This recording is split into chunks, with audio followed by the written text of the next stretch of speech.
Dear students, both conventional and Islamic banks offer leasing product. Whether we try to get car from a conventional bank or from an Islamic bank, both says that we are providing this car through leasing agreement or Ijarah agreement. So this gives some confusion to the client. ان کے لیے یہ مشکل ہو جاتا ہے سمجھنا کہ جب دونوں ایک ہی کانٹریکٹ یوز کر رہے ہیں تو اس میں فرق کیا ہے. کیسے ہم کہہ سکتے ہیں کہ اسلامی بینک کی پروڈکٹ شریعت کے مطابق ہے، درست ہے، اور سودی بینک کی پروڈکٹ یہ درست نہیں ہے. تو اس چیز کو سمجھنا ضروری ہے. Why? Because apparently two products looks very similar.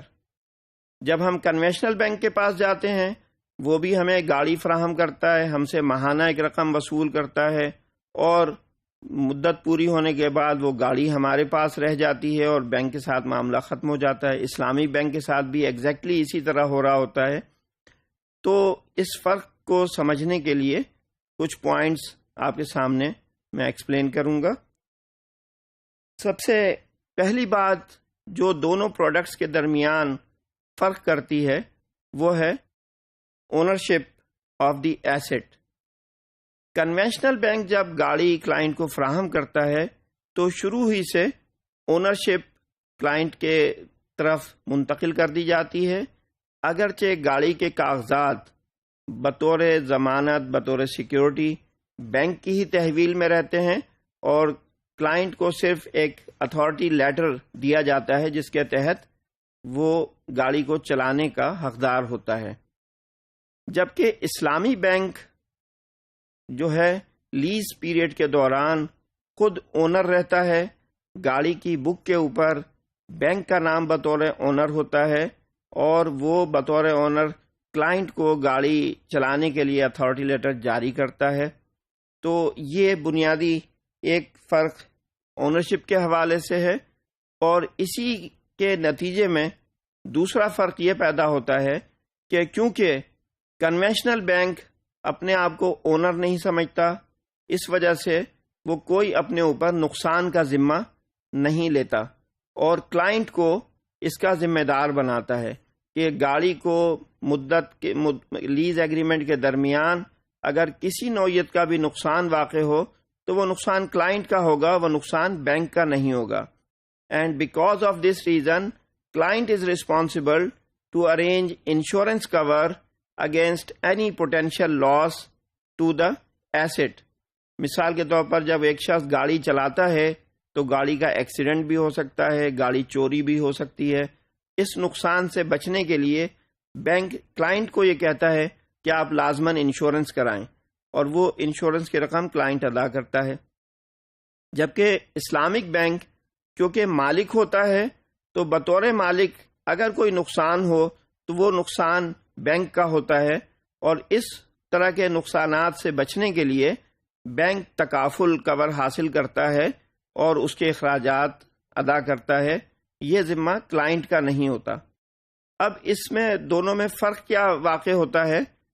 اگر کسی شخص نے کنونشنل بینک سے گاڑی حاصل کی اور خدا نخواستہ گاڑی چوری ہو گئی، تو اب یہ کلائنٹ کا ذمہ ہوگا کہ وہ انشورنس کمپنی سے معاملات طے کرے اور نقصان وصول کرے. لیکن بینک کو ادائیگی اس نے مستقل جاری رکھنی ہوتی ہے جب تک کہ پیریڈ کانٹریکٹ کا پورا نہ ہو جائے. جبکہ اگر کلائنٹ نے اسلامی بینک سے گاڑی لی ہوتی ہے تو اگر گاڑی چوری ہو جاتی ہے تو کلائنٹ کی ذمہ داری صرف اتنی ہے کہ وہ بینک کو ایک قابل اعتماد طریقے پر یہ اطلاع کر دے کہ گاڑی چوری ہو گئی ہے.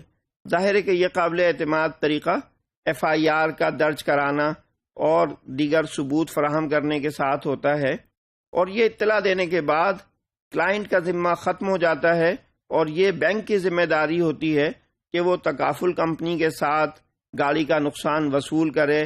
اس میں جو بھی بھاگ دوڑ کرنی ہے وہ بینک کے ذمہ داری میں ہوتی ہے، اور کلائنٹ کا اس معاملے سے کوئی تعلق نہیں ہوتا.